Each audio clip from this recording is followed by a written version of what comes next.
तर अमरावतीत आतापर्यंत केवळ 63 मिलीमीटर पाऊस झालेला आहे। अमरावती जिल्ह्यात केवळ 10%च पेरण्या झाल्या तर बळीराजा दमदार पावसाच्या प्रतीक्षेत आहे। बीज प्रक्रिया करूनच शेतकऱ्यांनी पेरणी करावी असं आवाहन कृषी विभागाने शेतकऱ्यांना केलं।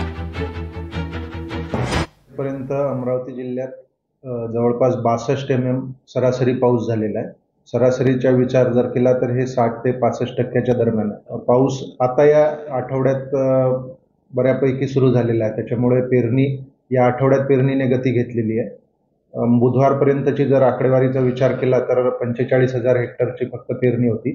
मागील 2 दिवसात पेरणीला गती आलेली आहे। कपाशीच्या मोठ्या प्रमाणात पेरणी होत आहे आणि त्यामुळे आता जवळपास 10%च्या वर क्षेत्रावर पेरणी झालेल्याचं क्षेत्रीय स्तरावरून दिसून येत आहे। बीज प्रक्रिया करून पेरणी करावी हे याच्यासाठी सोयाबीन असो, तूर असो, कॉटन असो, तिन्ही पिकाला बीज प्रक्रिया करावी।